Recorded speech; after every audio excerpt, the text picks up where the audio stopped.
नहीं, भारत भारत प्रमोद जी, मैं जी, बहुत सम्मान अमिताभ के जी। जी प्रणाम। मैं बहुत सम्मान के साथ एक बात कहूं जी, इस देश की आचार संहिता संविधान से जी नारायण। पहले भी थी। ये देश 5000 साल पुराना है। मैं वेद में नहीं जाऊंगा, मैं तुलसी पर ध्यान केंद्रित करूंगा, क्योंकि उससे ज्यादा इस देश का मानस किसी ने समझा नहीं।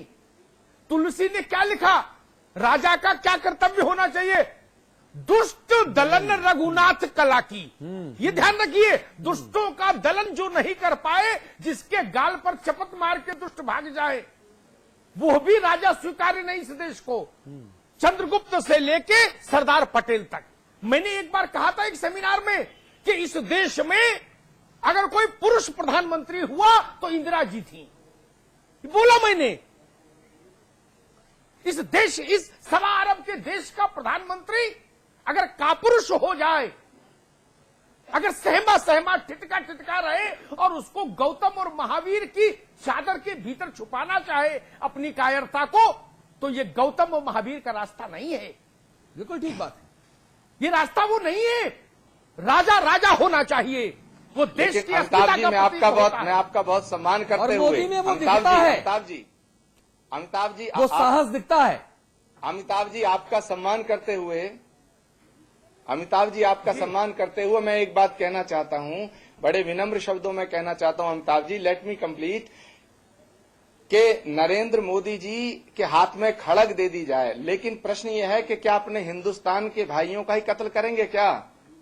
नरेंद्र मोदी पे जो आरोप हैं, मैं ये नहीं कहता देश की जनता अगर चाहेगी उनको प्रधानमंत्री बना देगी, लेकिन मेरा कहना है कि भारत का प्रधानमंत्री वो होना चाहिए जो सबको बनाया मोहब्बत ना, बांटता हो। दंगों के बाद प्रेम का 3 बार संदेश चुन के देता है। भेजा, 3 बार। भारत का प्रधानमंत्री ये नहीं हो। गुजरात देश नहीं है, गुजरात एक राज्य है। भारत में 125 करोड़ लोग इस देश के प्रधानमंत्री का फैसला करेंगे। चंद चूरन बनाने वाले और दवा दारू बेचने वाले इस देश का प्रधानमंत्री का फैसला करते तो इस देश का प्रधानमंत्री डाबर और वैद्यनाथ बनाते। मैं माफी के साथ कहना चाहता हूं, चूरन बेचने वाले इस देश का प्रधानमंत्री तय नहीं कर सकते। ऊंझा भी अच्छी कंपनी है, हिमालय भी। ना, मैं आपको इस मूड में लेके आना चाह रहा था। अब आप अपने असली मूड में आए, मजा आ रहा है बात करने में। जहां तक सुनिए,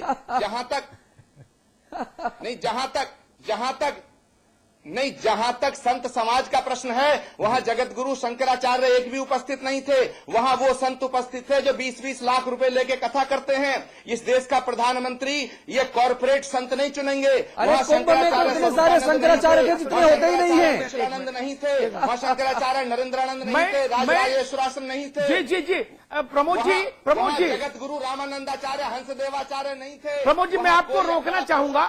प्रमोद जी, किशोर हाँ, उपाध्याय जी। एक टिप्पणी के बाद किशोर उपाध्याय से बात करूंगा। जी मैं रुक गया, आप हमेशा हमको मुझे रोक देते हैं। नहीं, महाराज क्षमा। हमको आप ना रुके तो बात आ जाएगी महाराज। हमको मलियाना याद है, हमको भिवंडी याद है, हमको हाशिमपुरा याद है, हमको भागलपुर याद है। हमने क्या उन दंगों के जिम्मेदार लोगों को राजनीति से अस्पृश्य करार दिया इस देश ने? नहीं, वो लोग राजनीति में हैं, सत्ता में आते जाते हैं जब जैसा भाग्य होता है, प्रारब्ध होता है। हमने 84 देखा, कहा था राजधर्म। गुजरात में आदमी मरे तो भी मेरा हृदय यहीं पर कष्ट पाता है, और कानपुर में सिख जिंदा जला दिया जाए तो भी मेरा सर शर्म से झुकता है। मैं भेद नहीं कर सकता कि गुजरात में आदमी मरे तो मेरा सर शर्म से झुके और कानपुर में सरदार जिंदा जला दिया जाए, दिल्ली में सरदारों की बस्तियां फूंक दी जाए और मैं ताली बजाऊं, ये मुझे स्वीकार्य नहीं। मुझे हाशिमपुरा भी याद आता है तो मेरी आंख में पानी आता है, भिवंडी याद आता है, भागलपुर याद आता है, मलियाना याद आता है। कितने उदाहरण गिनाऊं?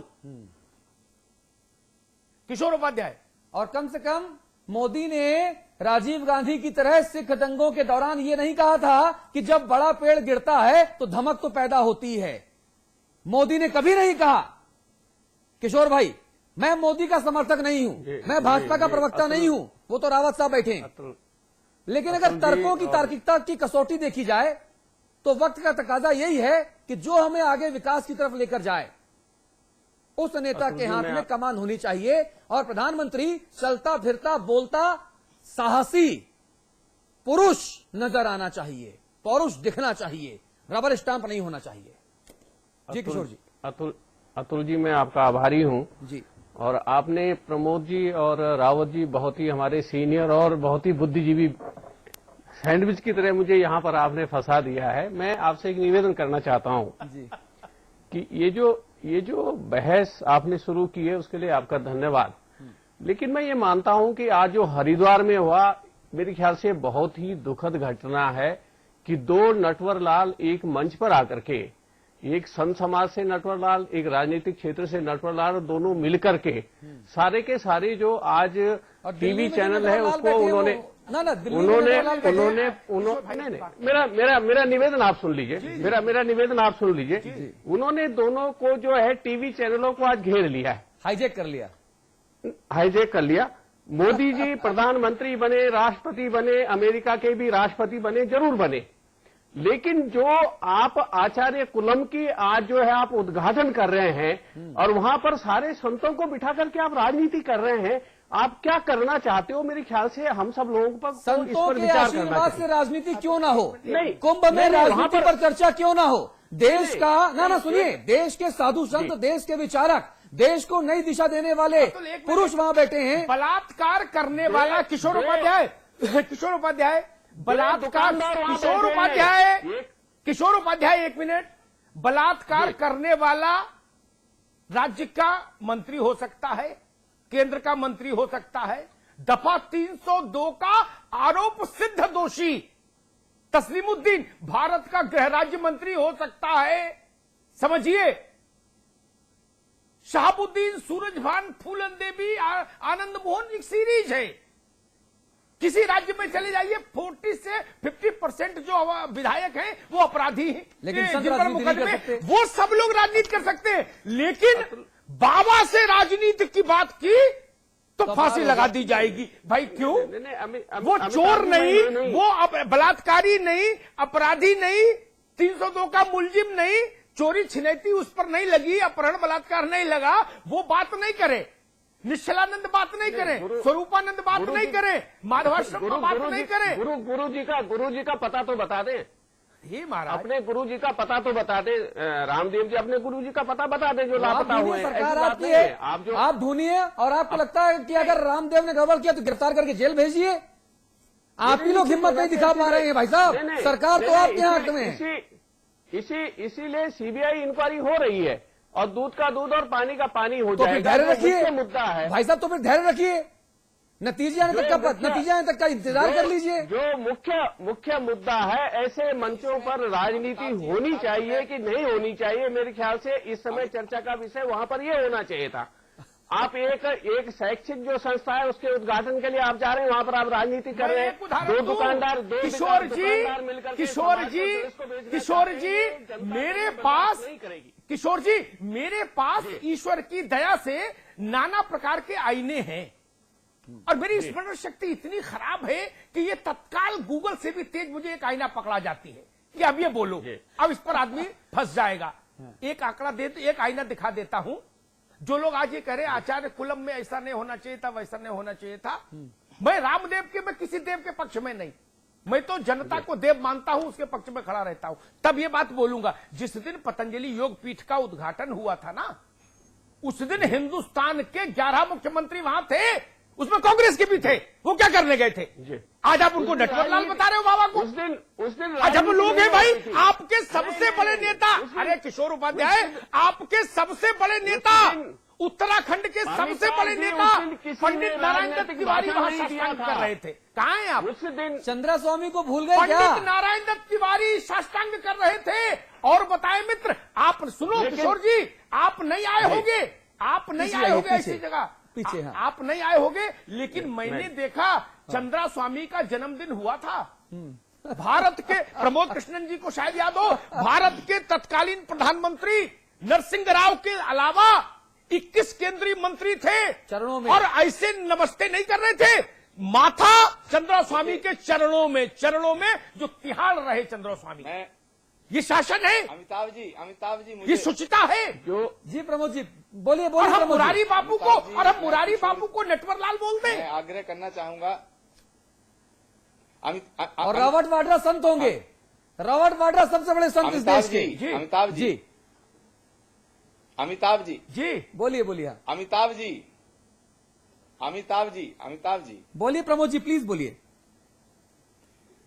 मुझे बस एक बात कह लेने दीजिएगा कि किशोर जी जो कह रहे हैं, हम हाँ, किशोर उपाध्याय जी बहुत ही होनहार, बहुत ही अच्छे नेता हैं, मिनिस्टर रहे हैं, पर बाबा रामदेव जी का अगर कोई दोष है तो उसमें कांग्रेस पार्टी की सरकार का भी उससे ज्यादा दोष है। मैं सहमत हूं आपकी बात से, क्योंकि बाबा रामदेव जी को फूड पार्क कांग्रेस की सरकार में मिला। और आज का जो सबसे बड़ा इस कार्यक्रम का जो दुर्भाग्य है वो ये नहीं है कि उसमें जो मुरारी बापू थे बहुत अच्छे संत हैं, लेकिन उन्होंने एक बार भी नरेंद्र मोदी जी को प्रधानमंत्री होना चाहिए नहीं कहा। जो अच्छे संत थे उन्होंने नहीं बोला, जो पैसे लेकर के जो भाट टाइप के थे उन्होंने बोला। दूसरी बात, मैं बड़े विनम्र शब्दों में एक बात बहुत खुले रूप से कहना चाहता हूं, डंके की चोट पे कहना चाहता हूं कि बाबा रामदेव जी के गुरु गायब हुए, गायब हो सकते हैं, आज उन्होंने अपने गुरु का नाम तक नहीं लिया। तीसरी बात, नरेंद्र मोदी जी के ऊपर बहुत आरोप लगे हैं, लेकिन देश की अदालत ने अभी उन्हें गुनाहगार नहीं ठहराया है। मगर एक परसेप्शन होता है, एक छवि होती है, वो उन्होंने आज ये सिद्ध कर दिया कि रामदेव जी से एक बार पूछते कि आपके जो गुरु गायब हो गए हैं, क्या इस देश की सरकार पे उंगली उठाई जानी चाहिए नहीं उठाई जानी चाहिए। इसका मतलब दाल में काला है। इमेज दोनों चोर चोर मौसेरे भाई, इस पे बात होनी चाहिए कि बाबा रामदेव जी अगर मोदी जी को बुलाते हैं, बीजेपी को रामदेव जी की जरूरत पड़ी, और इतने सारे चोर दिल्ली में बैठे हुए हैं, अलग अलग प्रदेशों की राजधानी में बैठे हुए हैं, उन चोरों का भी तो जिक्र कर लीजिए भाई साहब। पैसे की जरूरत है। ये मुझे लगता है अब बहस उन समापन चोरों की का ओर जा रही समर्थन है। नहीं कर रहे, उन चोरों का हम समर्थन नहीं कर रहे। हाँ, प्रमोद जी जो ओके टेस्टेड चोर हैं, जिनके ऊपर ठप्पा लगा कि जी आप चोर हैं। प्रमोद जी, आपकी बात सिर माथे, चोर चोर होता है, हत्यारा हत्यारा होता है। आपकी बात सिर माथे। इस पूरी बहस को समाप्त करते हुए मैं आपकी 2-3 बातों पर जरूर उत्तर दूंगा। आपके श्री चरणों में प्रणाम करते हुए, नेता उन एक सेकंड और एक सेकंड और इस संत समागम का संचालन, एक सेकंड अमिताभ जी प्लीज, अमिताभ जी एक सेकंड बोलिए। इस संत समागम का संचालन कर रहे थे जिनकी डिग्री फर्जी है, जिनका पासपोर्ट फर्जी है, जिनकी नागरिकता फर्जी है, तो इस देश में ऐसे संत समागम का मैसेज क्या जाएगा। नरेंद्र मोदी जी को थोड़ा सा भी इस बात का ध्यान होता तो वो कम से कम ये तो सोचते कि जो अपराधी हैं वो ऑर्गेनाइजर हैं, वहां ना जाएं। इस देश में उनको प्रधानमंत्री बनना है, सबको गले लगा के उनको चलना पड़ेगा। अब आपने बात कही महाराज, मैं इस बहस को समाप्त करने के लिए को तो पहले गले लगा ले, फिर हाँ, बाकी लोगों को मैं लगाएंगे। किशोर जी मैं आ रहा हूं। मैं 2-3 पंक्तियों में एक पंक्ति की बात कहूंगा। एक, नेता उन सब जगहों पर जाए जो जगह सभ्य समाज में वर्जित है भ्रमण के लिए, दिन में या रात में, लेकिन नेता संत के आश्रम में नहीं दिखाई पड़ जाए, नहीं तो उसको शूट आउट कर दिया जाएगा। ये अजब चलन है हिंदुस्तान में भाई, धन्य है। जरूर जाना। नहीं सुनिए, नहीं किशोर जी नहीं, फिर नहीं, अब संपादकीय टिप्पणी का वक्त है ना। मैंने पूरी बहस को सुना, ठीक है ना। नेता वहां नहीं जाए, एक, अगर जाए भी तो नेता गुरुद्वारे चला जाए, आपत्ति नहीं। नेता मौजूदा जामा मस्जिद के मौजूदा इमाम के वालिद, उनके यहां हिंदुस्तान का कौन सा राजनेता नहीं गया राजनीतिक मंत्रणा करने। तो अगर आप लोगों की स्मृति वहां तक जाती हो तो हाँ। नहीं तो मैं नाम गिना दूंगा, किसी दिन बहस में बैठेंगे तो मैं 100 नाम गिना दूंगा, बड़े बड़े लोग, कोई दिक्कत नहीं। ठीक बात है, कोई दिक्कत नहीं, वहां तो जानी चाहिए। वहां नहीं जाएंगे तो काम कैसे चलेगा जीवन का। लेकिन मुरारी बापू के यहां नहीं जाओ। हाँ। भाई मुरारी बापू कहीं चोरी में पकड़े गए क्या? सांप्रदायिक कहलाएंगे। करोड़ों लोग इस देश में उनको पर आस्था रखते हैं। हाँ। भव्य संत है, दिव्य संत है, उसके यहां नहीं जाओ।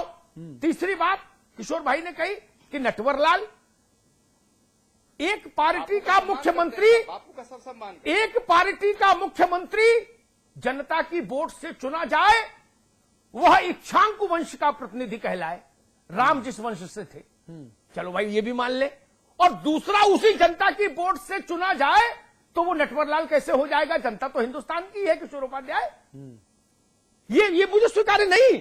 मैंने कहा मैं भिवंडी और गोधरा एक तराजू पर रखता हूं, मैं 1984 और गुजरात एक तराजू पर रखता हूं। मैं 2 नपने लेके बाजार में नहीं घूमता, क्योंकि मुझे किसी पार्टी से टिकट नहीं चाहिए। जो पार्टियों के बंधन में बंधे हैं वो सत्य नहीं बोल सकते, सत्य के लिए कलेजा फटता है, तब सत्य निकलता है। किशोर उपाध्याय, सत्य नहीं बोल सकते आप और त्रिवेंद्र सिंह रावत। मैं जानता हूं आपकी अपनी सीमाएं हैं। आप भिवंडी का जिक्र करोगे तो मलियाना